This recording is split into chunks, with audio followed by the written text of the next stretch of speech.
States Navy aircraft carrier, Gerald R. Ford, CVN 78, truly and fairly laid.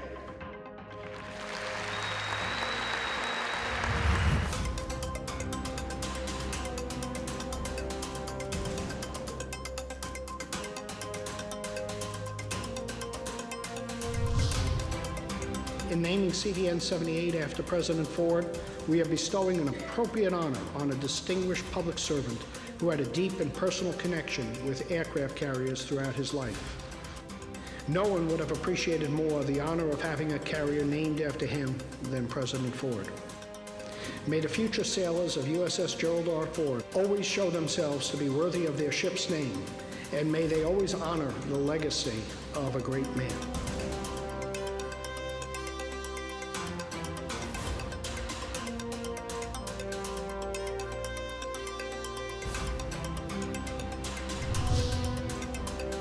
But Gerald R. Ford continues our tradition of building quality ships. It is our duty, it is our responsibility, and indeed our great privilege.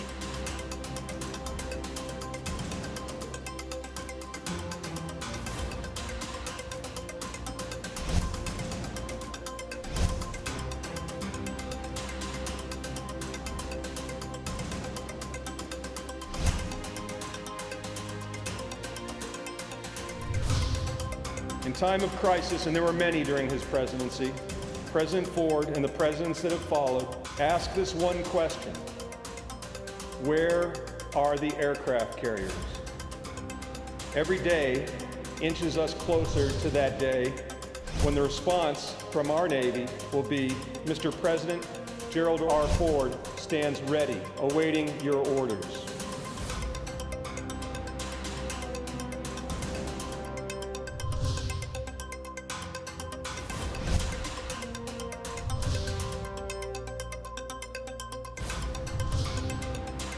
Our Navy remains a symbol of the United States, of our dedicated and skilled sailors, of our technological genius and our massive but controlled military strength, which patrols the oceans of the world on a mission of peace.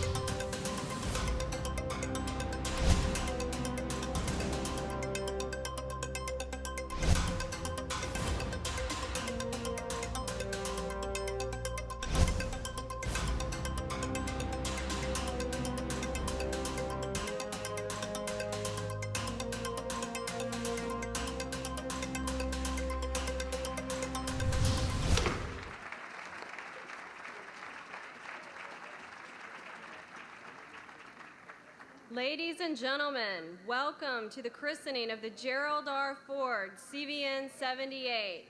I'm Jennifer Dunn, Director of Communications at Newport News Shipbuilding, and it's my pleasure to welcome you here this morning and to introduce our platform guests. If everyone could please rise as the official party takes its place on the platform. Please welcome Captain Jerome Henson, U.S. Navy Chaplain. Captain Kevin Terry, Supervisor of Shipbuilding, Newport News. Captain John Meyer, Commanding Officer, Gerald R. Ford, CVN 78. Rear Admiral Thomas Moore, Program Executive Officer, Aircraft Carriers. Vice Admiral David Bust, Commander, Naval Air Forces and Commander, Naval Air Force U.S. Pacific Fleet. And now, please welcome our Matron of Honor, Mrs. Tyne Berlanga, escorted by Newport News shipbuilder Kevin Stewart.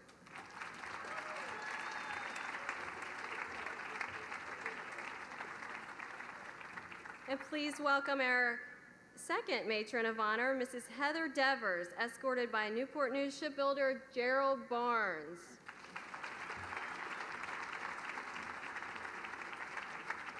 The Honorable Rob Whitman, U.S. House of Representatives, 1st Congressional District, Virginia. The Honorable Randy Forbes, U.S. House of Representatives, 4th Congressional District, Virginia. The Honorable Bobby Scott, U.S. House of Representatives, 3rd Congressional District, Virginia. The Honorable Sean Stackley, Assistant Secretary of the Navy, Research, Development, and Acquisition.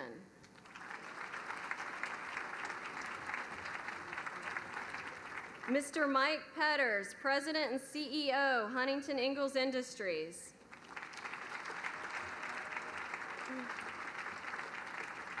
Admiral John Richardson, Director, Naval Nuclear Propulsion Program.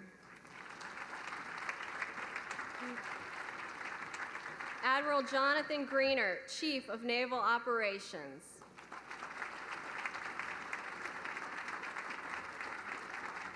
The Honorable Carl Levin, U.S. Senator, Michigan.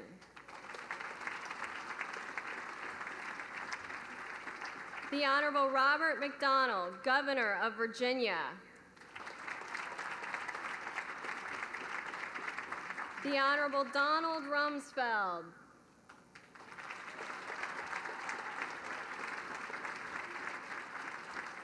The Honorable Richard Cheney.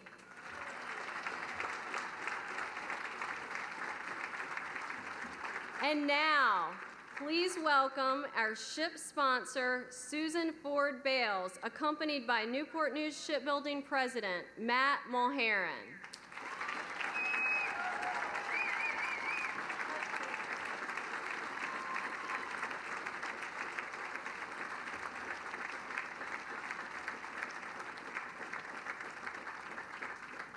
Ladies and gentlemen, please remain standing for the Parade of the Colors and the National Anthem. President Gerald R. Ford is the only U.S. president to attain the rank of Eagle Scout, the highest honor of the Boy Scouts of America. In recognition of this achievement, we are fortunate to be joined by hundreds of Boy Scouts from Virginia and from President Ford's hometown, Grand Rapids, Michigan. The Parade of Colors today is by the Eagle Scout Color Guard from the Colonial Virginia Council Boy Scouts of America. This will be followed by the National Anthem performed by the Victors Quartet from the University of Michigan, President Ford's alma mater. Color Guard, parade the colors.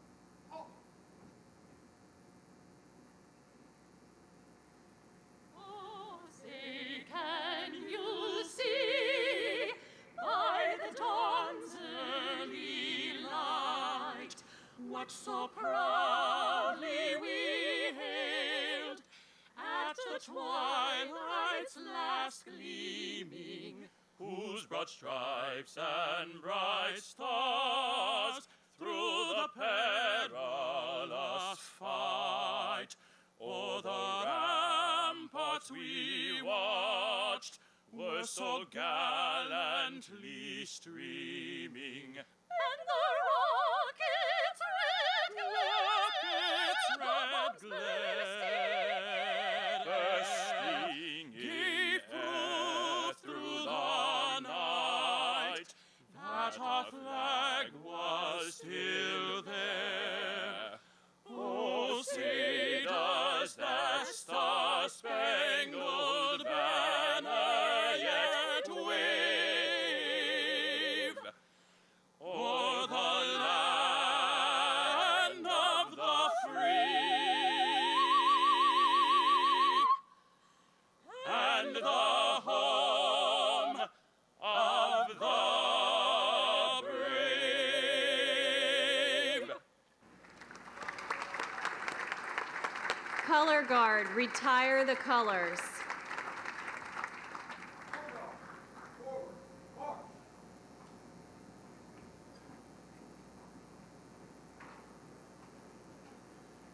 Ladies and gentlemen, please welcome Captain Jerome Henson to deliver the invocation. Let us pray.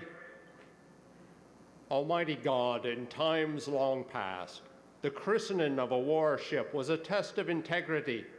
As the ship would slide down the ways and into the water for the first time, the builder's professional integrity was matched by the ship's watertight integrity. How fitting, Lord, that this morning we gather to christen a ship whose namesake personified integrity. As an Eagle Scout, naval officer, husband, father, and yes, President of the United States. As the bottle breaks on the bow of the USS Gerald R. Ford, O Lord, may the very molecules of the ship sing with it. May it be, O Lord, that the spirit of the crew exemplify it.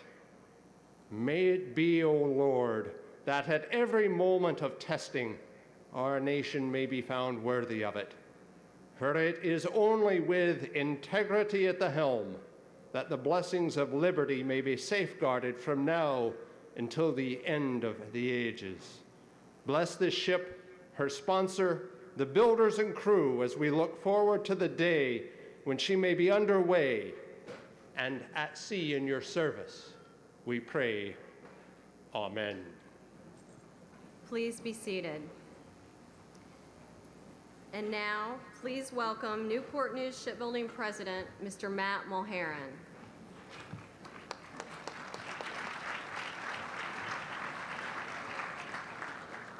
Well, good morning. It is my great pleasure to welcome you to Newport News Shipbuilding and to the christening of Gerald R. Ford, CVN 78.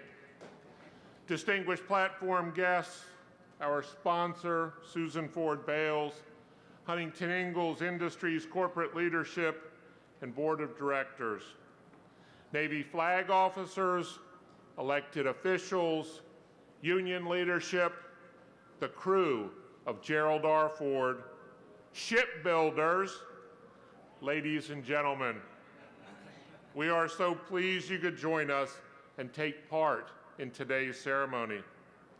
My special thanks to Captain Henson for delivering the invocation this morning, and to our Eagle Scout Color Guard Troop and the United States Fleet Forces Band for their roles in opening our ceremony with such patriotic spirit. I'd also like to offer my special thanks to the University of Michigan Quartet for their fantastic performance of our national anthem. Thank you all. I would also like to extend special thanks to all of you for sharing in this celebration today. We have many people who have traveled to be here, Ford family, friends, and colleagues who served in President Ford's administration. It is truly an honor to have you with us. I'd especially like to recognize President and Mrs. Ford's three sons, Michael, Jack, and Stephen, who are here with their families.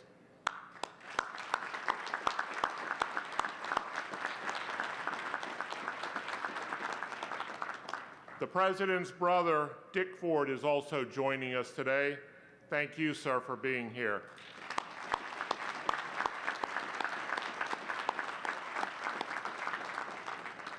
We have really been overwhelmed by the outpouring of respect and admiration for President Ford from everyone who wanted to be here today. There are far too many to recognize, but I would like to welcome two very special people. They don't travel much anymore, but they wanted to be here to honor their shipmate.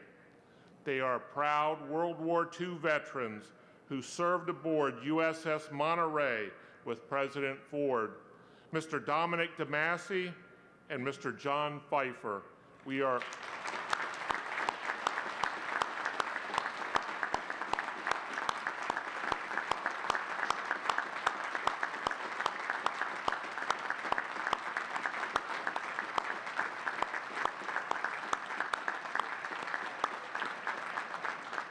We are deeply honored that you could be here, and we thank you for your service to our country.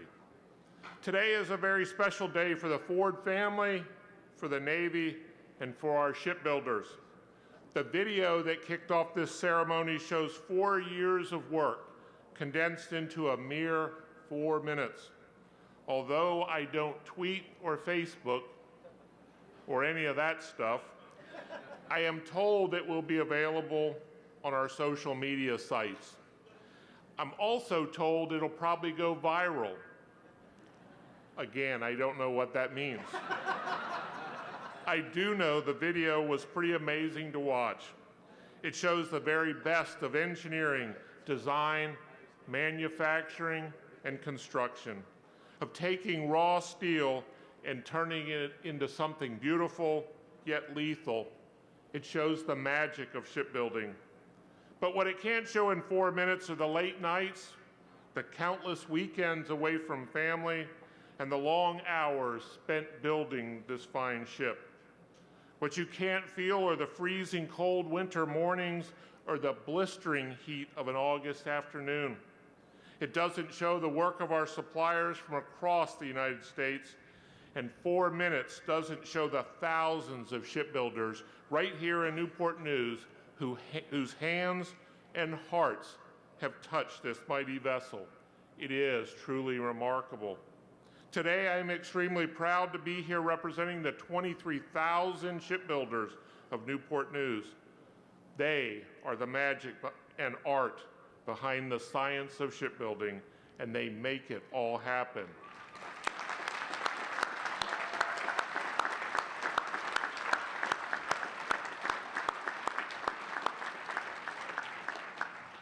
I'm also extremely proud to see so many shipbuilders here today with their families.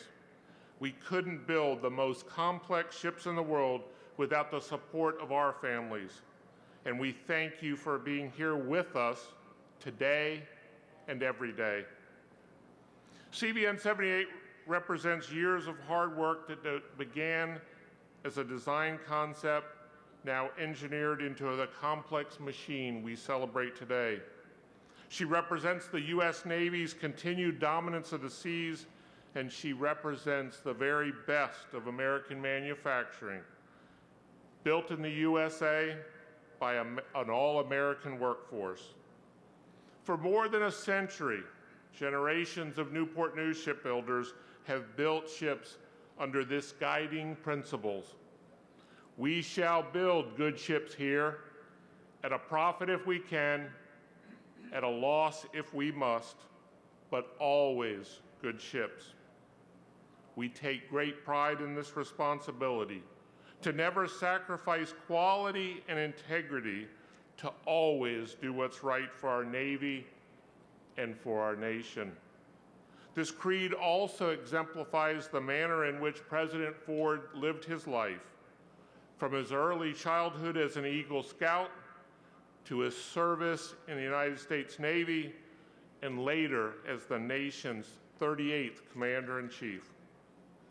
To Susan and the entire Ford family, we want you to know we feel a tremendous sense of pride and ownership and responsibility in the role we play building upon President Ford's legacy. Because we know when USS Gerald R. Ford joins the fleet in 2016, she will reign the seas for 50 years. She will stand as a symbol of sovereign U.S. territory wherever she sails. She will represent her namesake, a man who embodied integrity, honor, and courage. And she will forever carry with her the spirit of her sponsor, the strength of her crew, and the heart of her shipbuilders. Thank you.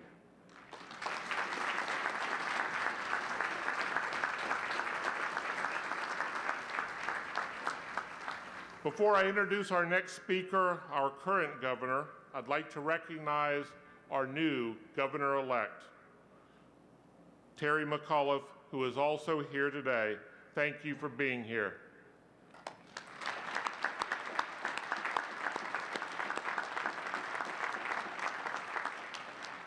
Now it is my pleasure to introduce Governor Bob McDonnell, a man who is no stranger to business, education, or service to our country.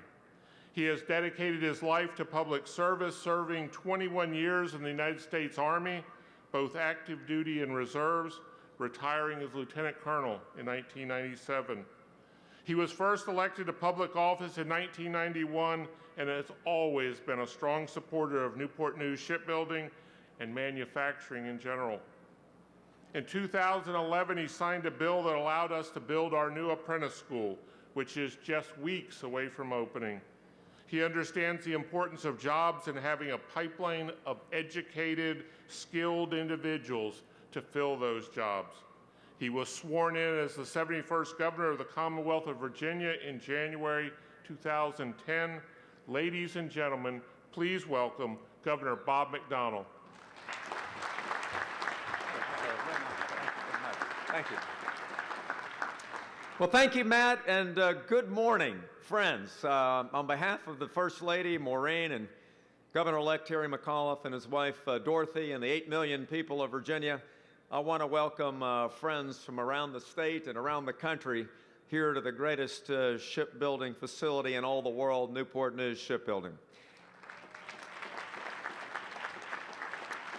I extend a special welcome to Vice President Cheney, Secretary Rumsfeld, and especially Susan Ford Bales and her family from Oklahoma and Texas, our friends from Michigan, and others who have traveled here today for this great event in the life of Newport News Ship, Virginia, and the United States Navy.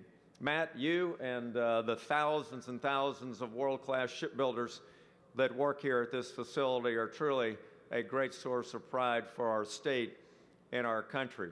It is incredible that all of the world-class aircraft carriers in the United States Navy are built solely here in Newport News, Virginia, and we're excited about that.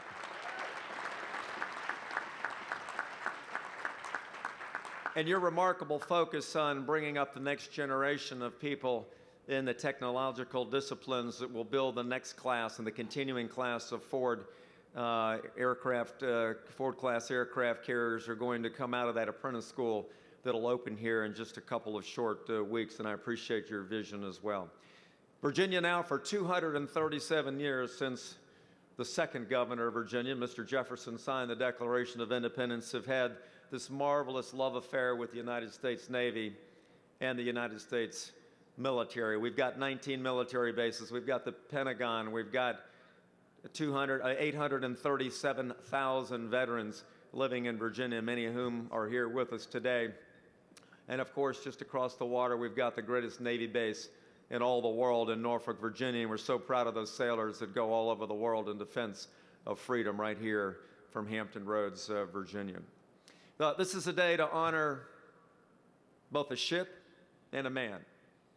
The ship is magnificent, a 5-acre flight deck, 100,000 pounds of fighting machine, 4,700 crewmen, less than the previous classes. It's the most efficient carrier ever built in all of human history. 75 planes and some of the most dedicated men and women in the United States Navy that will be serving on this vessel. It's an extraordinary ship. But more importantly, this is a day, Susan, to remember an extraordinary man, an Eagle Scout, a World War II veteran, United States Congressman, Vice President, a president, and rumor has it, not a bad football player. So he was extraordinary. I remember growing up during those times, and he guided America through some incredibly difficult times in the post-war era, and also in a time of political upheaval in our country. And so it's only fitting today that this new class of ship, CVN 78, the Ford-class aircraft carrier, would be named after the 38th President of the United States, President Gerald R. Ford. So thank you all for being here today. This is a remarkable day for Virginia, for the United States Navy, for the United States of America, and for the incredible men and women at Newport News Shipbuilding. God bless you, and thank you for coming.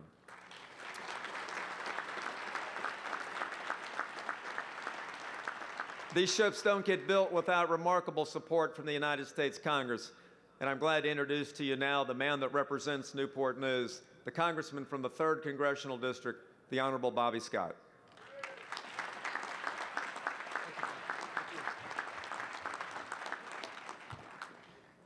Thank you, Governor, Vice President Cheney, Secretary Rumsfeld, Senator Levin, Navy personnel, Ford family, shipbuilders, ladies and gentlemen, good morning, and welcome to the finest shipbuilding facility in the United States, Huntington Ingalls, Newport News Shipbuilding. I'm pleased to be joined on the stage by my local colleagues, Congressman Randy Forbes and Congressman Rob Whitman. Randy and Rob, you want to stand up? Stand up. Both of whom serve on the House Armed Services Committee, and both of whom are committed advocates for the shipbuilding industry and our national defense. It is an honor to attend the christening of the first of the Navy's newest class of nuclear aircraft carriers, the Gerald R. Ford. Having represented this shipyard for many years, I know that shipbuilding runs deep in our community. For generations, shipbuilders of Newport News have been providing our Navy with the most advanced, best-built ships in the world. This has been the commitment of the shipyard since it opened.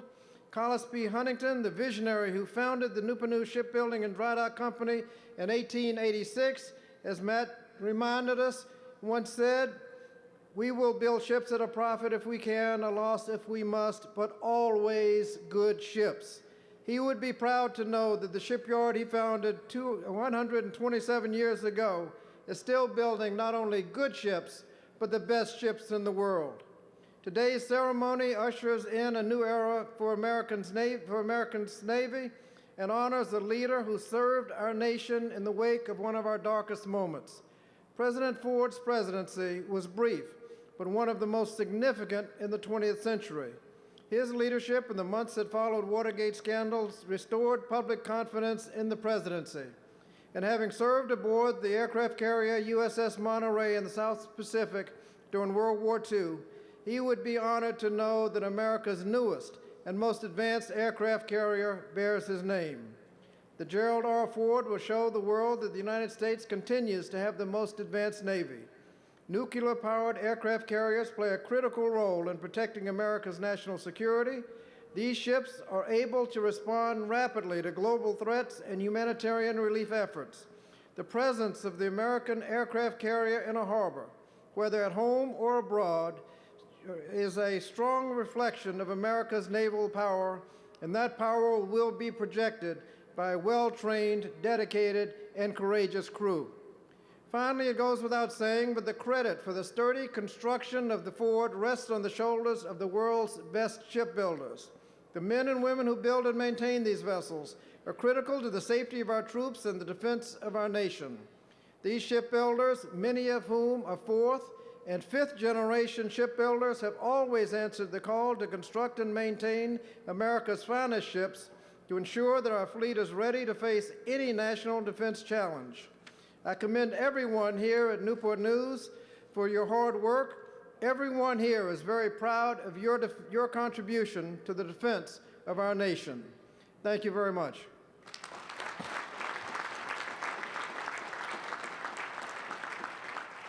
It is now my pleasure to introduce the next speaker. Having joined Newport News Shipbuilding in 1987, Mike Petters has worked in almost every key division of the shipyard and assumed the role of President and Chief Executive Officer of Huntington Ingalls Industries in 2011.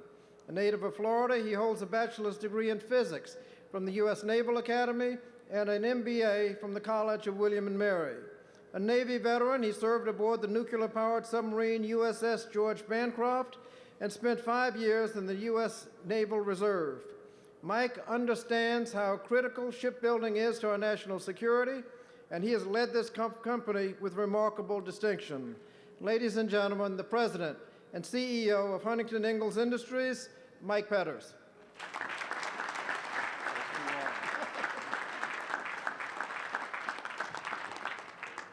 Well, good morning. Ladies and gentlemen, it's often been said that history has a way of repeating itself. In an address delivered to the Newcomen Society in North America on October 27th of 1960, then Newport News Shipbuilding President William E. Blewett Jr. said, "The delivery next year of the nuclear-powered aircraft carrier Enterprise, the world's largest ship, will climax 3/4 of a century of shipbuilding at Newport News. This 1,100-foot ship would probably be beyond the comprehension of the Newport News shipbuilder of 1890, who built the first hull, a 90-foot tug, in that year. Both vessels have one characteristic in common: the quality which is built into every ship constructed at Newport News."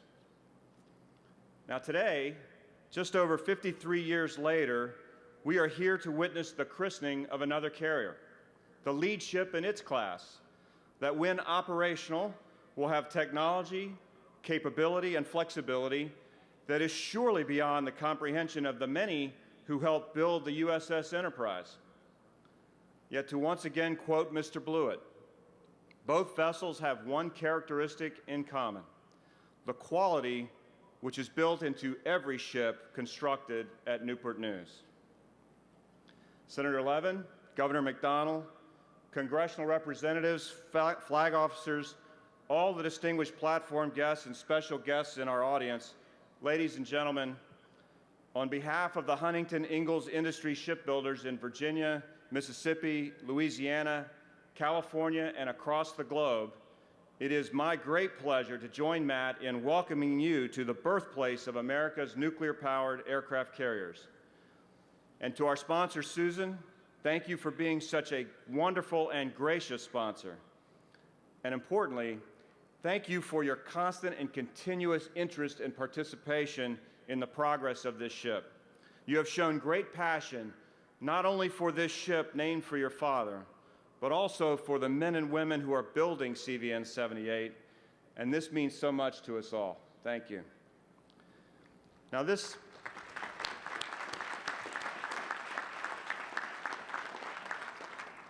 ship is certainly something to be passionate about. Ford is an amazing technical achievement and an outstanding accomplishment in manufacturing. Now, I have no doubt that similar words were spoken by the platform guests at the christening of the first nuclear-powered aircraft carrier Enterprise.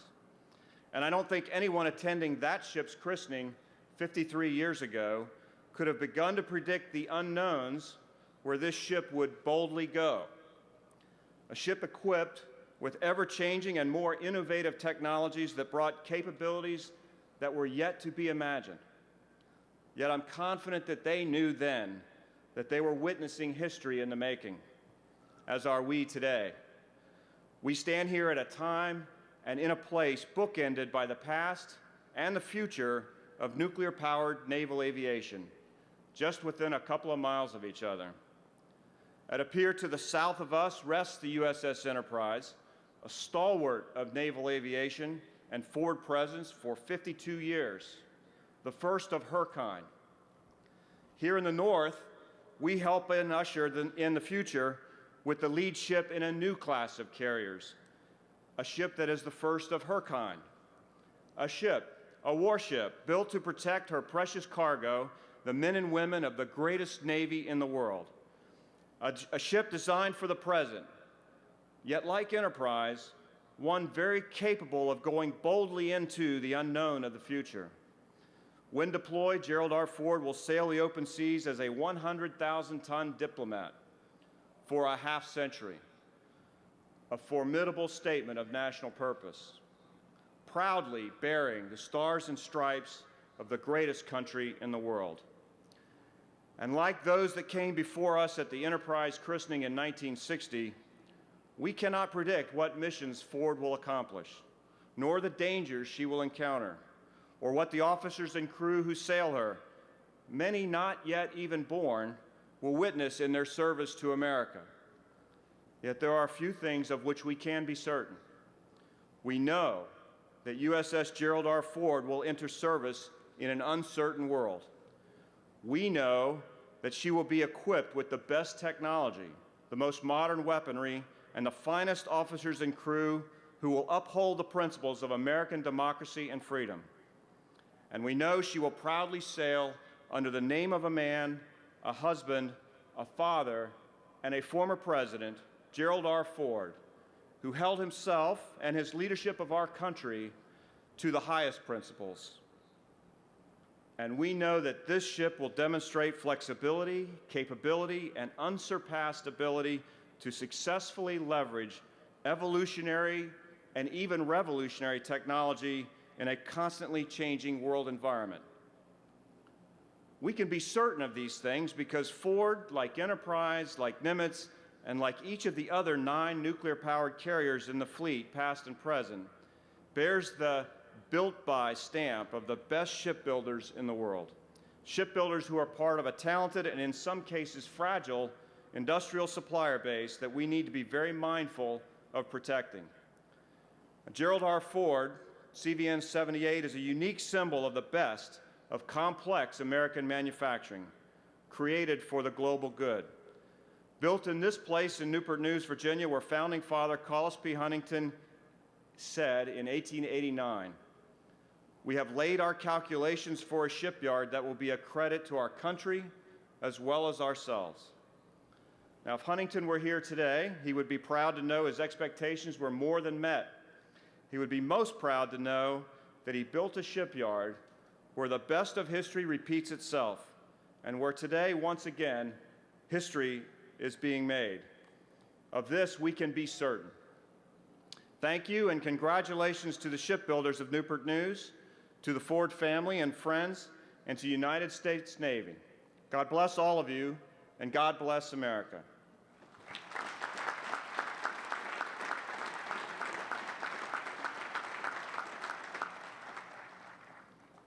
And now, speaking of going boldly, 35 years ago, I showed up at Annapolis for induction into the great class of 1982. Now, during that very long first year, our class chose as our class motto, Audatio ad inexplorata. Yeah, my Latin's not very good anymore, but what that essentially means is to go boldly into the unknown. Now, another thing that happened during that long first year was that I met our next speaker, and it turned out that we were physics majors together. Now, John Richardson graduated from the U.S. Naval Academy. Have I mentioned what a fine institution that is? Just want to make sure everybody heard that. He also holds a master's degree from MIT and the Woods Hole Oceanographic Institution and the National War College. He served on many submarines in his exemplary career, including the NNS-built Salt Lake City, and he commanded USS Honolulu and was awarded the James Bond Stockdale Leadership Award. John is a highly decorated officer who's held numerous and prestigious commands and staff assignments, and prior to his current position, he was Commander, Naval Submarine Forces in Norfolk. Now, appointed to his current position a year ago on November 2nd, and having known John for 35 years, I can think of no one better to lead the Navy's nuclear propulsion program into the bold unknown of the future. Ladies and gentlemen, please join me in welcoming Admiral John M. Richardson, Director, Naval Nuclear Propulsion Program.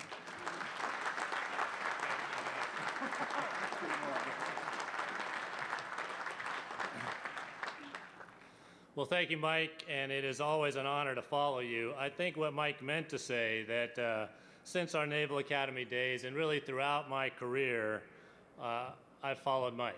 I've been in his way. In fact, I've known him so long, we can almost complete each other's sentences. And I'm going to do that today.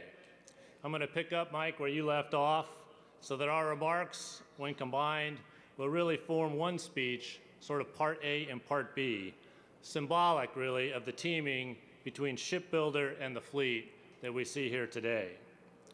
Distinguished guests, shipbuilders of Newport News, friends and family of President Ford, and most especially our fair sponsor, Susan, welcome. Only the United States of America can make a machine like this. There is nothing like her in the world today. These are the words of President Ford, who, as you've heard, was the first president to serve on an aircraft carrier himself, the USS Monterey. He spoke these words as he stood before another great ship, the USS Nimitz, another supercarrier built here at Newport News at her commissioning in 1975. President Ford's words are still true today as we stand in front of the newest generation aircraft carrier that bears his name, only in the United States of America, and I would add, only in this shipyard and only with this team. As Mike Petters rightly noted, Ford inherits a legacy of effectiveness and adaptability. For just as the visionaries who designed Enterprise predicted, nuclear-powered aircraft carriers have changed everything about naval warfare and have transformed our nation's defense. Their service now spans over 6 decades.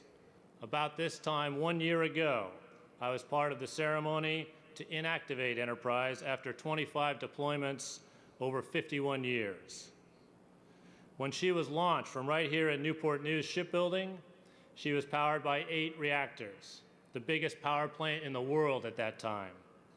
People lined up along the banks of the James River as she made her way out to sea for her maiden voyage, and she smashed every performance record and redefined what a Navy could do. She began service in the Cuban Missile Crisis at the height of the Cold War and finished supporting Operation Enduring Freedom in Afghanistan. And during that time, she did every mission called on, from launching strike missions ashore, to relieving suffering after hurricanes and tsunamis, to protecting our coasts after the attacks on 9/11. Mostly, she adapted. In those 50 years, it seems like everything changed. The political environment, the security environment, the technology environment, and the economic environment. And throughout, Enterprise stayed relevant, indeed essential. In America, we value strength, we value endurance, and we value adaptability. As you walk up from the south along the waterfront from Enterprise towards where we are now, you pass the USS Abraham Lincoln of the Nimitz-class supercarriers. She's in her midlife refueling overhaul. She started service almost exactly 24 years ago, and when she completes her overhaul, her new reactor core will power her for another 25 years of service to our nation. Keep walking up the waterfront from Lincoln, and you arrive here where we are with Gerald R. Ford, the first new aircraft carrier designed in 40 years, the product of thousands of the nation's best and brightest designers and shipbuilders. But even these visionaries could barely have imagined what Ford would bring. Powered by a nuclear propulsion plant with 25% more energy than the Nimitz class and 3 times the electrical power, Ford's reactor cores make up only a tiny fraction of the ship's volume, similar to holding a C-cell battery above your car. But they will power the ship around the world, answering every bell, launching every aircraft for 25 years, and with 1 refueling, will support the ship for her life of 50 years. Ford is new in almost every way, from bow to stern, keel to mast, designed with adaptability baked in. So like Enterprise and like Lincoln, Ford can easily upgrade and adapt to meet future missions and threats that the next half-century will bring. So today we celebrate a great ship named for a great American, a great leader. Both are national treasures. Great ships just don't happen. They take a lot of commitment and work by all of us, our lawmakers, shipbuilders, sailors, families, and friends. It's our creativity, our determination, and selfless sacrifice that are bringing this ship to life. And when Gerald R. Ford enters service, we will once again say, only in America can we make a ship like this. And very soon, when she is launched and takes her maiden voyage for the first time out to sea, I invite you once again, in fact, I challenge you to join me, bring everybody you know, line the banks of the James River, to be there and cheer as Gerald R. Ford sails into the future. Thank you.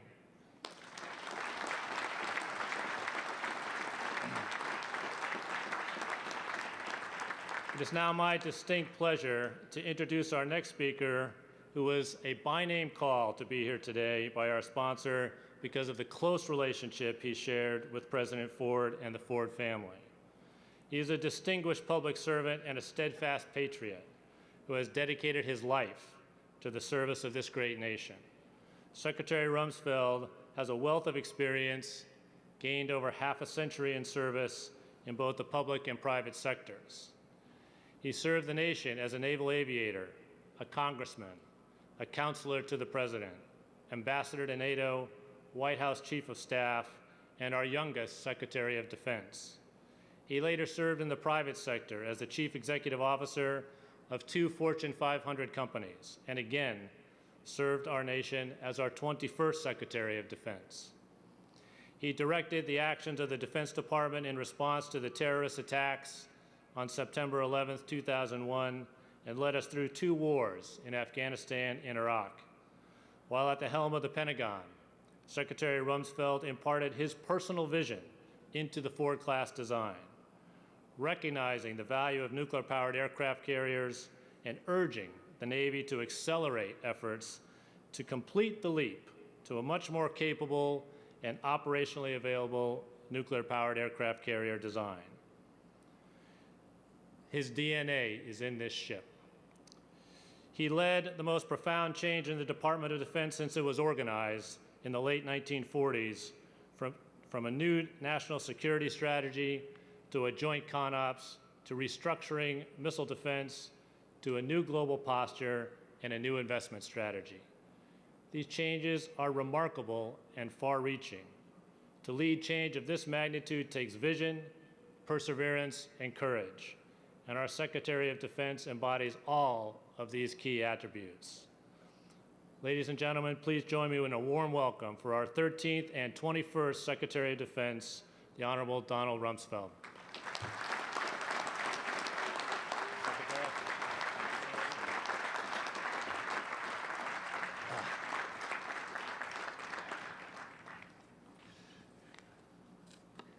It's hard to break old habits.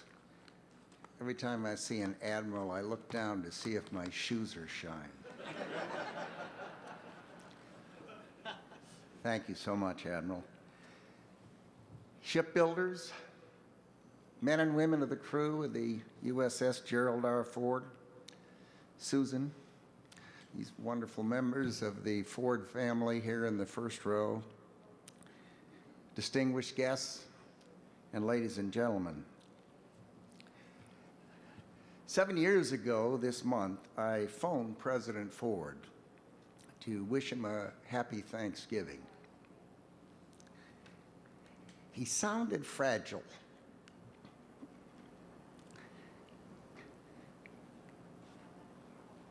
And Joyce and I decided to fly out to California and to see him, kind of sensing that it might be his last Thanksgiving.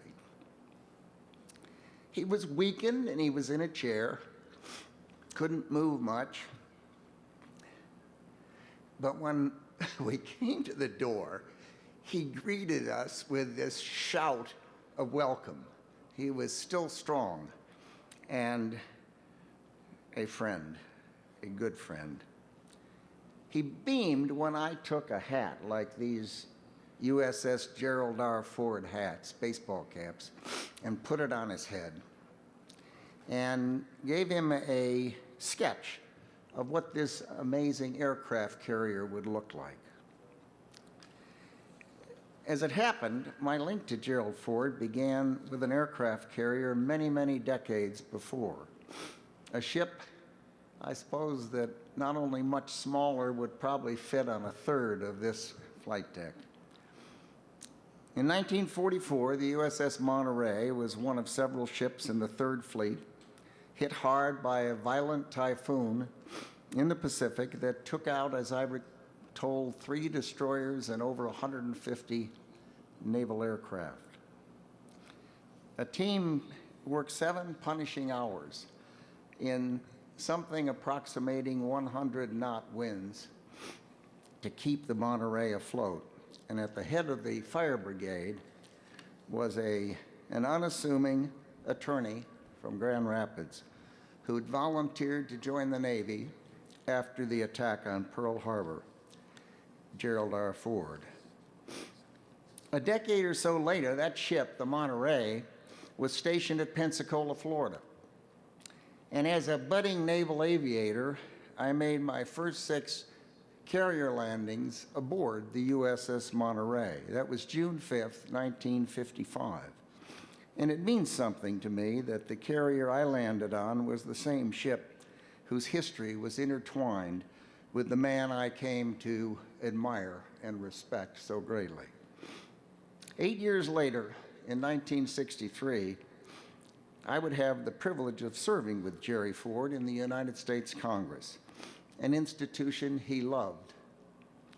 He helped make history by working to achieve passage of the historic civil rights legislation of the 1960s, and then made history again a decade later when he assumed the vice presidency and then the presidency of our country in a time of crisis and calamity. That day, the new president observed that he came into office at that time in 1974.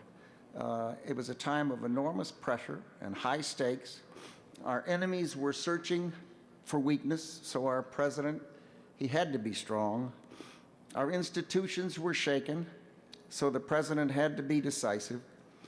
And our people were reeling from mistrust, so the new president had to be open and candid. President Gerald Ford was all of those things.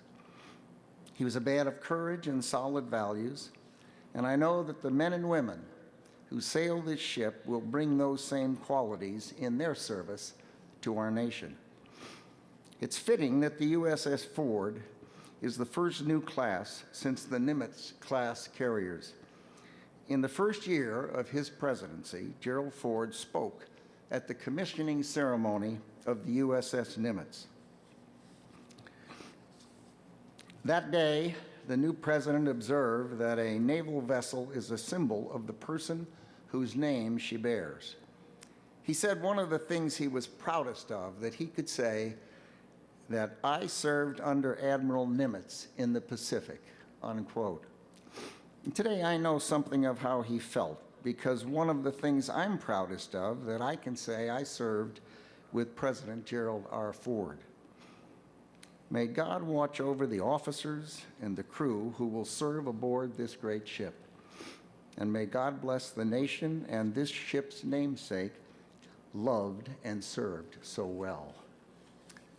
Thank you.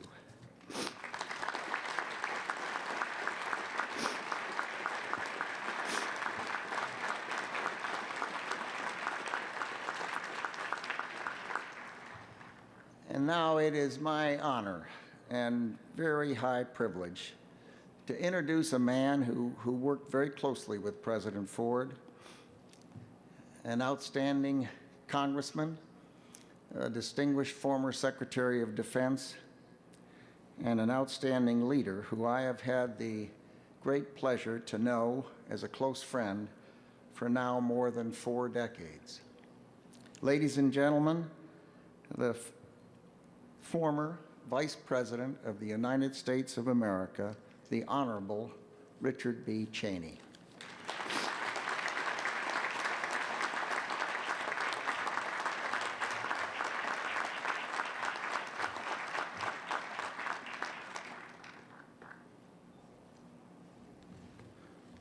Well, Don, thank you very much. Members of the Ford family, distinguished guests, ladies and gentlemen. I appreciate the chance to be here and count it a real honor to join all of you in this ceremony today. It's not every day you see the world's greatest ship receive the finest of names. And how fitting that I was introduced by Don Rumsfeld, since it was Don Rumsfeld who introduced me to Jerry Ford. As he mentioned, Don and I go back quite a ways. Whenever I see him, I marvel at that youthful glow and the vitality of the man.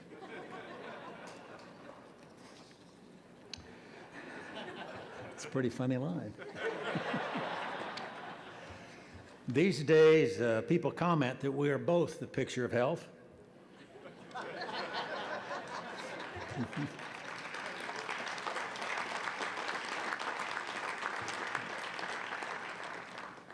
Though in my case, let's just say it's been a little harder slog to get there. One blessing of our later years is the chance to think back on some of our best years, which for me were spent at the side of President Gerald Ford. For all of us old Ford hands, it's hard not to feel the passing of time as we survey the scene here this morning. Next month, it will be exactly 4 decades since our boss became vice president, a job he didn't much like, but which some of us just have to settle for.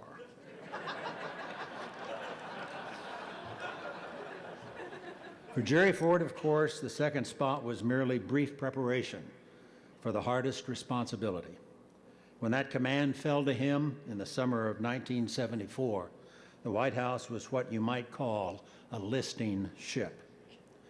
And what followed in the decisions and conduct of his presidency explains why we're all here today. Becoming president, especially by accident of history, doesn't automatically get a man's name on a carrier. As with the next one in the Ford class, the USS John F. Kennedy, the honor conveys the special regard of the Navy and of the people of the United States. President Ford is remembered for the cheerful, unassuming spirit he brought to the nation's highest office at a time when a dose of the normal and the modest went a long way. Scandal, bitter conflict, needless drama, and posturing, all of these were at their worst in Washington. And here, almost by chance, was perhaps the one man best suited to put it all behind us. Gerald Ford accomplished that by being more than a nice guy, though he certainly was that. He saw America through its travails, through the end of the war in Vietnam as well, by wisdom and by strength of character. When Americans can look at the Oval Office and see our country's finest qualities at work, that's always worth a lot. In the 895 days of the Ford presidency, it mattered more than anything. No one who saw it up close can ever doubt the difference that one good man can make. It's nice to recall that the last time I ever spoke to President Ford, it was to pass along some welcome news. I had heard from Senator John Warner, a great name in Virginia and in our Navy. An amendment proposing to name this carrier had just been approved, and John called to ask if I'd like to be the one to make the call to Jerry and Betty Ford. It was a happy moment, one of so many that I was lucky enough to share with them. Jerry Ford brought a lot of good things into my life, and the best of all was an enduring friendship. 37 years after he left office, and 7 years after he left us, this president seems an only larger figure in our history. Like the carrier, he's impressive from any distance. May this ship and all who sail her bring nothing but credit to our country, just as her namesake did. In the many years of service to come, may she give strength to America's cause and be a force for the good wherever time and chance should find the USS Gerald R. Ford. Thank you very much. And now I give you Assistant Secretary of the Navy, Sean Stackley.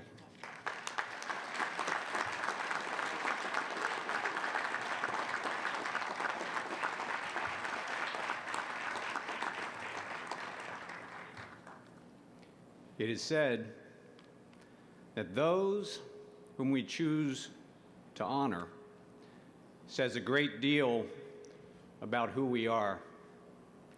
It says a great deal about what we value.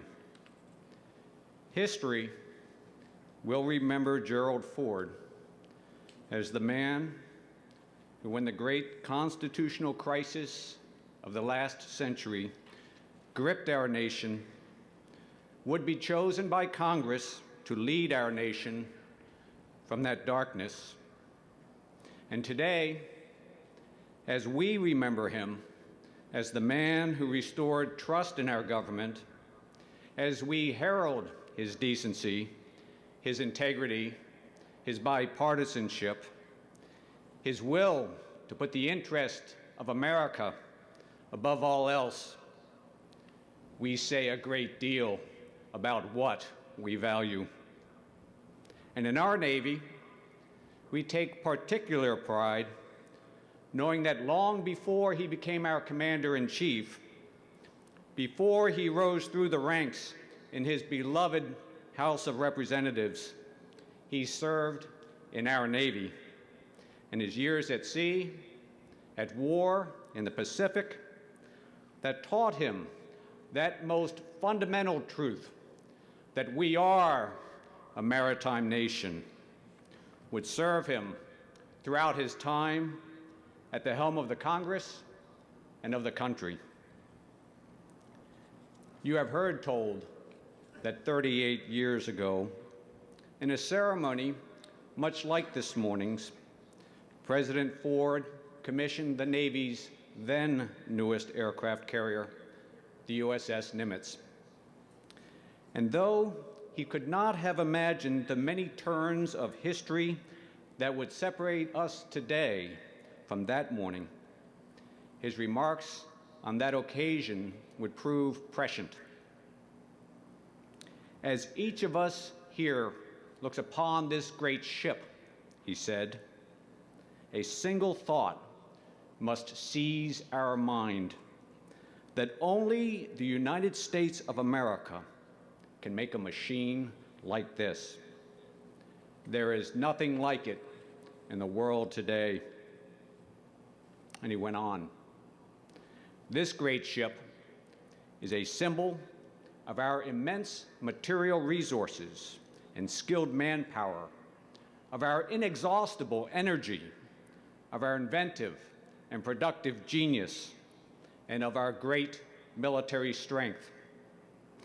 Wherever she shows her flag, she will be seen as we see her now, a solid symbol of United States strength, made in America and made by Americans.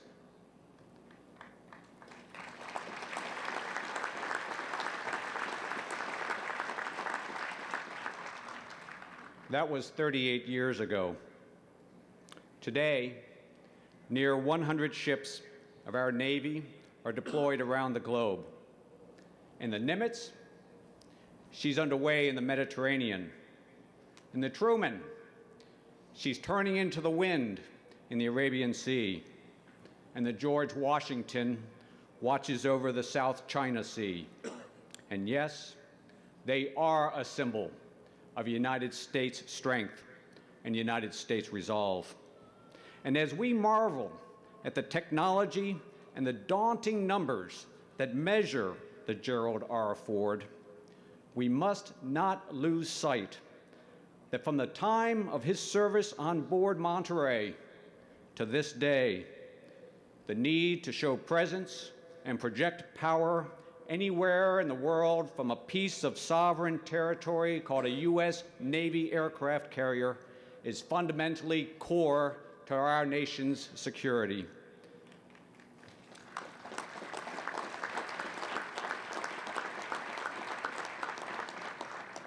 And as we consider that this great ship will serve our country for the next half-century, a visible symbol of our commitment to our security and that of our friends and our allies, wherever she sails, we take pride that she will too be a symbol of the man whose name she bears. There truly is nothing like it in the world today. Godspeed, Gerald R. Ford. God bless the officers and crew who will give her strength. God bless her sponsor who will give her grace. and God bless her country, who she will protect. It is my privilege to introduce our next speaker, the Secretary of the Navy's close partner, advisor to the Chairman of the Joint Chiefs on Naval Matters, an officer who has served at every level of command, from the submarine USS Honolulu to the 7th Fleet to the Fleet Forces Command, passionate about the men and women who don our uniform. Our Navy could not be in better hands today. Our 30th Chief of Naval Operations, Admiral Jonathan Greener.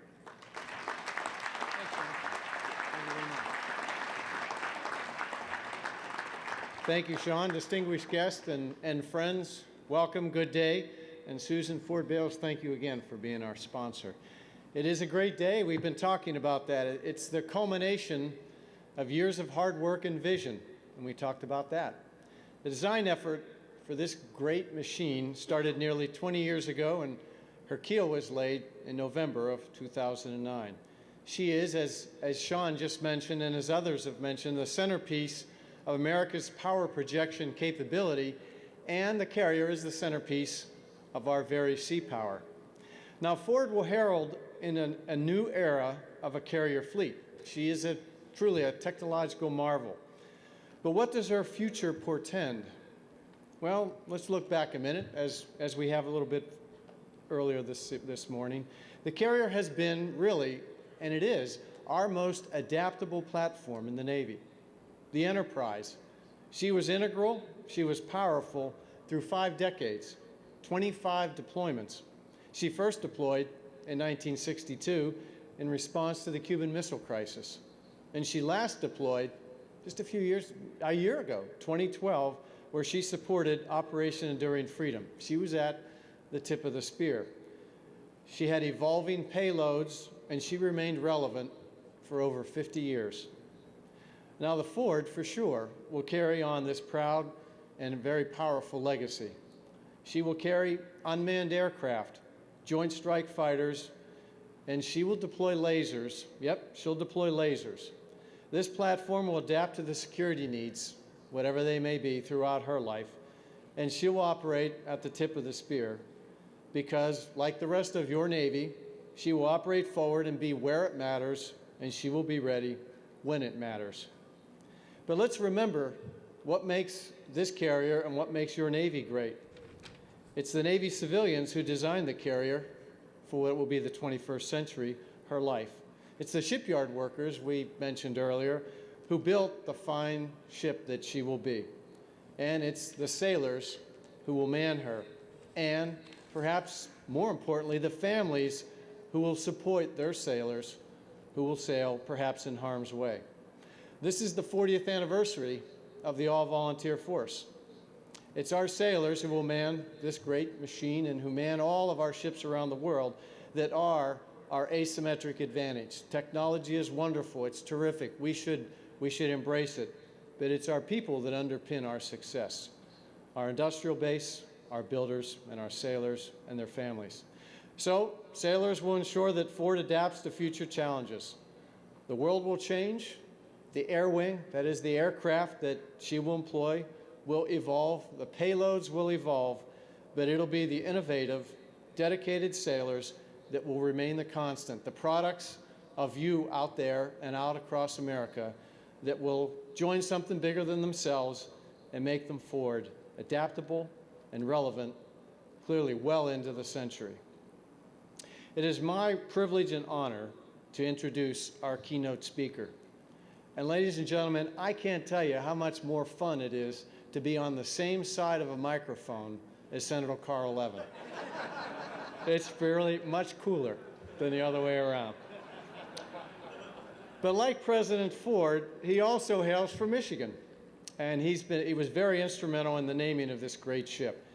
Frankly, he co-sponsored the legislation. He's one of the nation's most respected leaders on national security, responsible for shaping the national security as the Senate Armed Services Committee chairman, and he's been doing this since 2007. He's been a staunch advocate for our military and their families.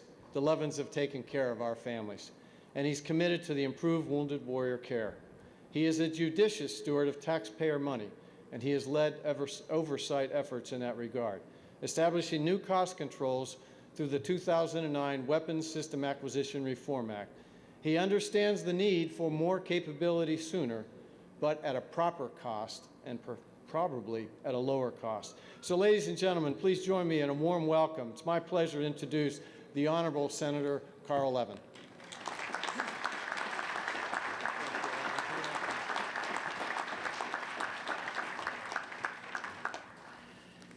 Well, Admiral, thank you so much. I'll take that crack about being on the other side of the microphone as a compliment. Thank you also for your great service, Admiral. Your leadership of our great Navy, in which Gerald Ford proudly and bravely served during World War II, is truly a part of a long tradition of leadership of this Navy. Matt, let me say that you don't know what going viral means. You obviously have never been in politics.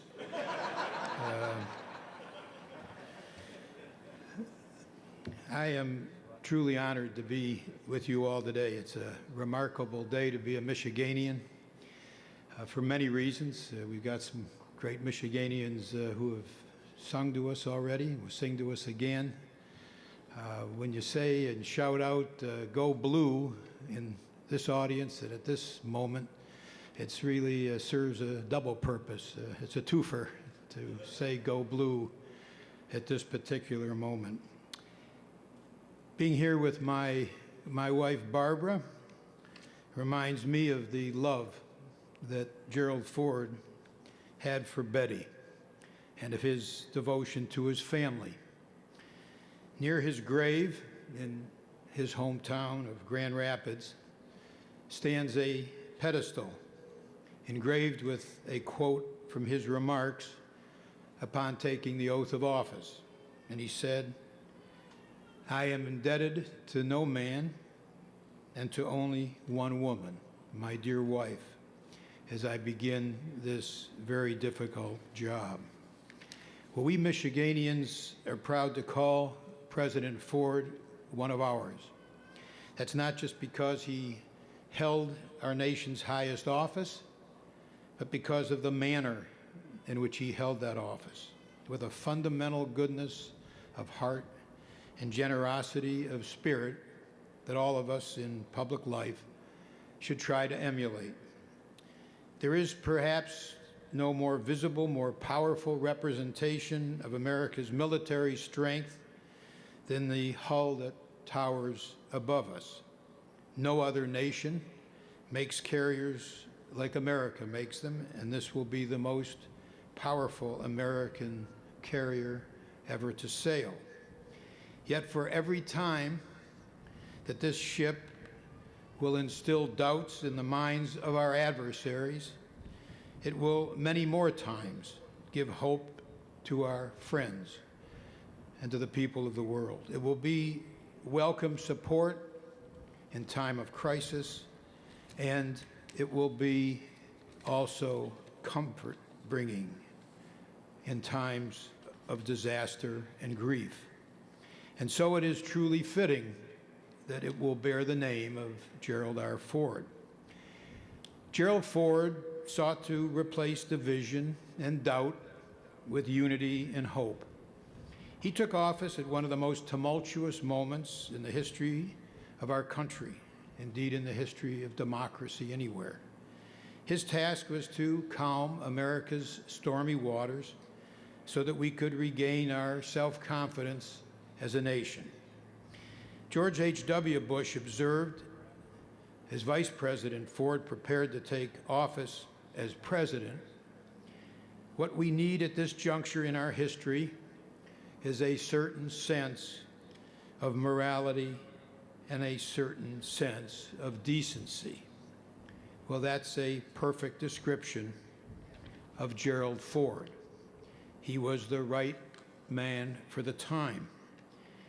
And among his first words, after being sworn in as president in the East Room of the White House, were these: "Let us restore the golden rule to our political process. That wisdom is surely relevant to our time. Gerald Ford knew our true strength, the strength that would carry us through that trying time, that it wasn't just in the force of our arms, but what is in our hearts. In a 1975 speech outlining his foreign policy goals, President Ford spoke of the need to build a strong military. But then he added, I would like to talk about another kind of strength, the true source of American power. I'm speaking here of our belief in ourselves and our belief in our nation. That is the spirit that this great vessel will carry across the oceans. It embodies our military might and much more. It carries the name of a president who showed us America at its best, an America that strives to bring hope to every corner of the planet, to do so with strength, but without bluster. Then Congressman Ford, when he was at Congress, brought a moment of modest humor to the solemn moment when he was sworn in as Vice President. He told America, quote, I am a Ford, not a Lincoln. He showed us that one need not take on extraordinary trappings to accomplish extraordinary things. Just as the men and women of this ship, drawn from every part of this land and every segment of our society, ordinary Americans all, will accomplish the extraordinary. And in the decades to come, when the crew of the USS Gerald R. Ford helps defend our nation from danger, when they protect the innocent from harm, when they sail under freedom's flag, bringing hope in times of despair and calm in moments of crises, at those times, the men and women of the crew of the Gerald Ford will exemplify the greatness and the goodness, the steadiness and the steadfastness of their vessel's namesake and of the nation he loved so much and served so well. Godspeed to this ship, to the men and women who sail her, and may she bring peace to a troubled world. Thank you so much.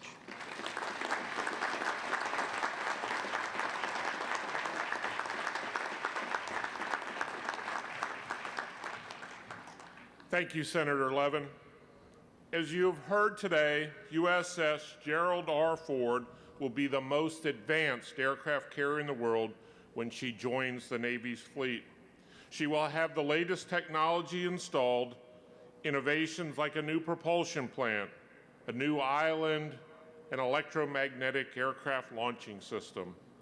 All of those elements are important and absolutely critical. But this ship will have a secret weapon. Her name is Susan. Each ship is said to carry with it the spirit of its sponsor, and we are extremely fortunate to have Susan Ford Bales as ours. I had the honor of visiting the Gerald R. Ford Museum this summer and attending a tribute to President Ford on what would have been his 100th birthday. As I toured the museum, I came across this quote about Susan that sums up how we feel about her. The quote comes from her mother, Betty Ford, and it says, in addition to being a daughter, Susan has been a friend. She's not only close to Jerry and me, but she likes the closeness. So in addition to being our sponsor, Susan has been a friend. She has embraced our shipbuilders since laying the keel in 2009, and she has been back many times since then. Now, when Susan comes to town, she comes for three reasons. She comes to see progress, she comes to thank our shipbuilders and the Navy crew, and she comes to work. Those of you who know her probably aren't surprised to hear that she has joined our construction team and to help build parts of her dad's ship. She takes her role as a ship sponsor and of representing her dad very seriously. In fact, you may have noticed in the christening program that were handed out today, the biography piece about President Ford was written by Susan. She's truly hands-on in all aspects of this project, and we are so happy she is part of our team. We are honored to call her our sponsor, our fellow shipbuilder, and our friend. Ladies and gentlemen, please welcome Susan Ford Bales.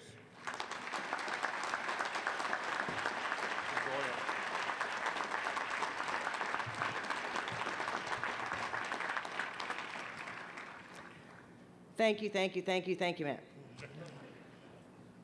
Senator Levin, Mr. Vice President, Congressman, Governor, Secretary Rumsfeld, Secretary Kissinger, Captain Meyer, and crew out there, my fellow shipbuilders, members of Dad's administration, naval officers, distinguished guests, Uncle Dick, ladies and gentlemen.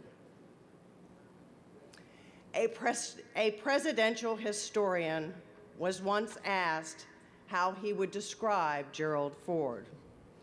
And without any hesitation, in order to understand President Gerald R. Ford, 3 words tell you all you need to know: integrity, integrity, and integrity, and in that order.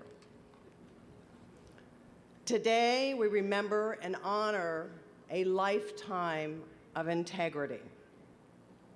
An Eagle Scout, an All-American football player, a distinguished graduate of the University of Michigan and Yale Law School, a Navy lieutenant commander, congressman, vice president, and president. Of course, with his integrity came Dad's ever-present humility. Thus, he would have insisted that I focus today not on Dad himself, but instead on 2 very other special groups. Earlier, Matt referred to me as a Newport News shipbuilder. I have welded with you. I've been up in the big blue crane. I've calibrated valves. And last month, I operated the pumps to flood this dry dock. And yesterday, I worked on the ship's list control system. This shipyard's motto, always good ships, is not just a phrase. It's a way of life here for over a century. There is nothing, absolutely nothing, that can describe how proud I am to be your fellow shipbuilder.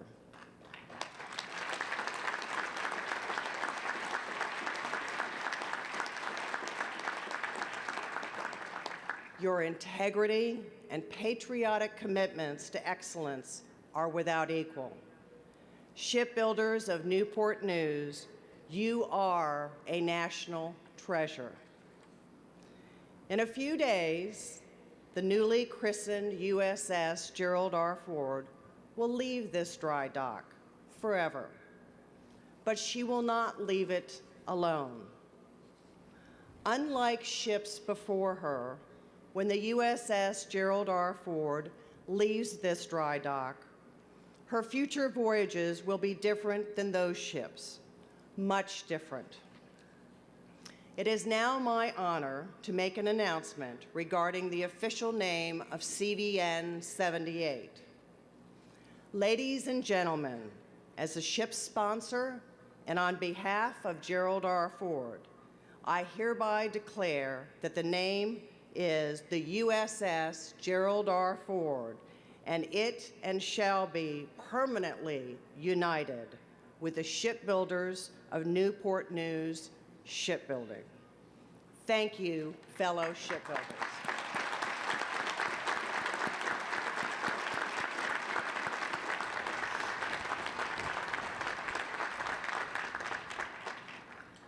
In the twilight of his life, my dad learned that Navy Secretary Winter was considering whether to name CVN 78 the USS Gerald R. Ford. Upon learning that news, and as Dad had done tens of thousands of times before, Dad wrote a letter. But this particular letter was unique. It was a very personal letter to a longtime friend, Greg Willard. This was a letter from Dad's heart. This was a letter about the United States Navy. This was a letter that expressed Dad's personal feelings about CVN 78 and her crew. And as we realized with Dad's death just 1 month later, this letter had special significance, very special significance. This letter was my dad's last. Captain Meyer, would you and your crew members and all of their family members please stand?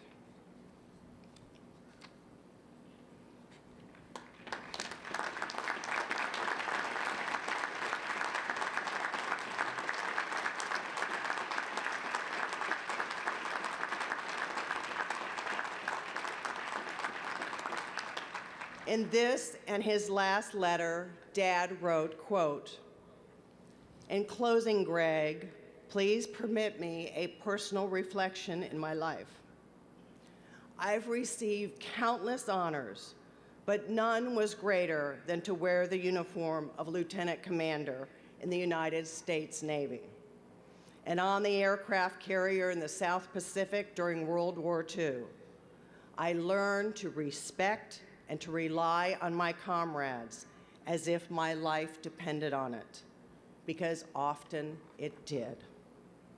And as a World War II veteran, I yield to no one in my admiration for the heroes of Omaha Beach and the heroes of Iwo Jima. But at the same time, I take enormous inspiration from their grandsons and granddaughters who are writing heroic new chapters around the globe. Thus, it is a great source of boundless pride and humility to know that an aircraft carrier bearing my name will be forever connected with the valor and patriotic service of men and women of the United States Navy," end quote. Captain Meyer and your crew members, as you heard in his own words, Dad was proud and humbled by each of you and the wonderful tribute your ship represents. But Dad would be even prouder if 50 years from now, that ship's captain and crew will pause to look upon this carrier and the other Ford-class carriers in the fleet and consider whether Dad deserved this tribute. In particular, will those future crew members consider Dad worthy of the motto of this ship, integrity at the helm?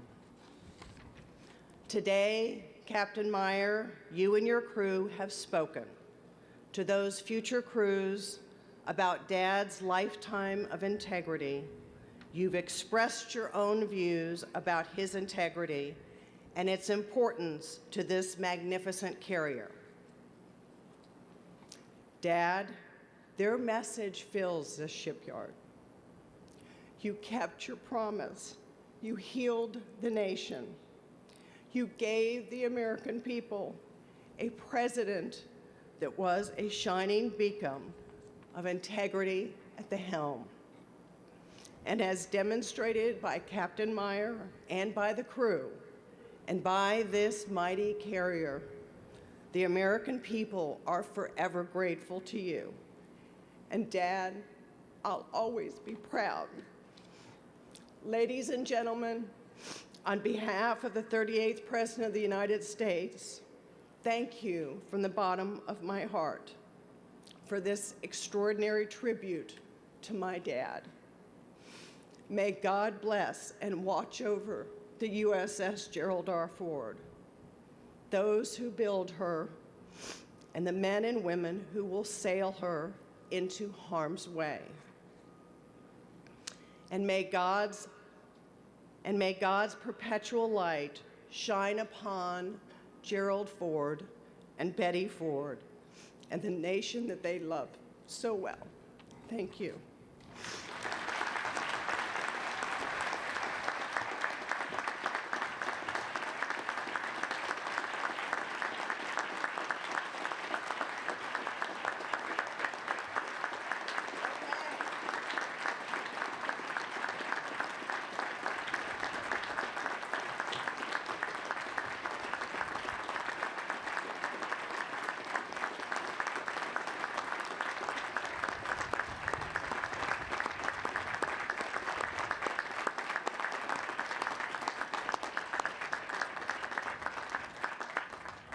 Thank you, Susan.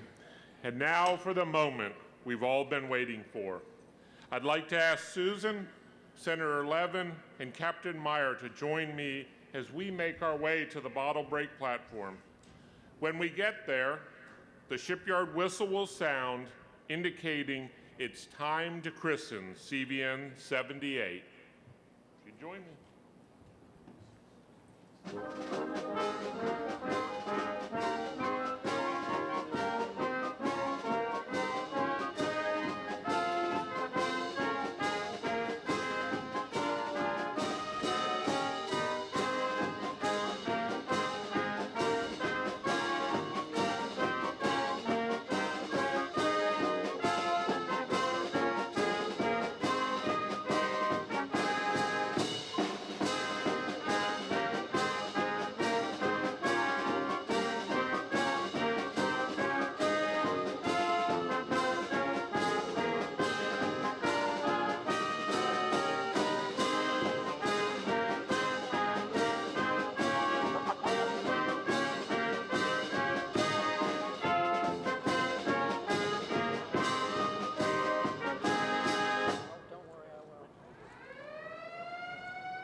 I christen the United States ship Gerald R. Ford. May God bless the ship and all who sail her.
Ladies and gentlemen, as the platform guests make their way back to the stage, please welcome back the Victors Quartet to perform God Bless America. God bless America, Land that I love. stand beside her and guide her through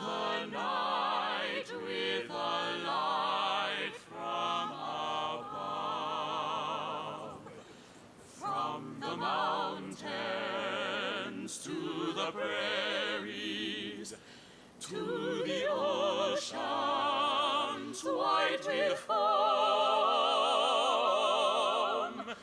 God bless America, my home, sweet home. God bless America, my home, sweet home, my home. Ladies and gentlemen, please join us in the singing of God Bless America. God bless America, land that I love. Stand beside her and guide her through the night with a light from above. From the mountains and prairies and on to the oceans white with foam. God bless America, my home, sweet home. God bless America, my home, sweet home.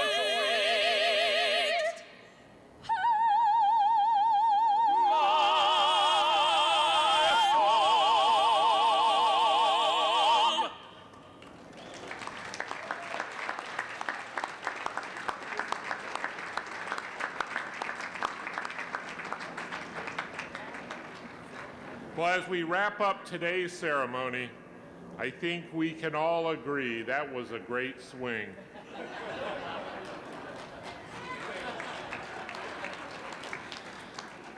We have one final duty to perform today, and that is to present Susan with her bottle, or what's left of it. Susan, if you join me right over here at the podium. I'd like to ask CVN, right over here, ma'am. Okay, sorry. I'd like to ask CVN 78 shipbuilder and shipfitter Ann Boyd and CVN 78 crew member hospitalman Timothy McBride please come forward and present the bottle.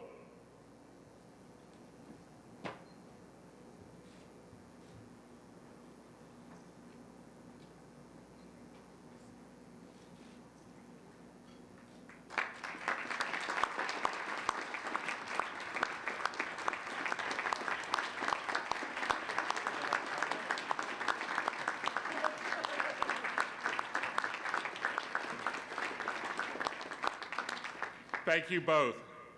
I'd also like to thank the christening team from across the shipyard who put this event together. You did a great job, even down to the weather. Ladies and gentlemen, that concludes our ceremony. Thank you for coming. Have a great day and enjoy the rest of your Veterans Day weekend. Thank you, sir.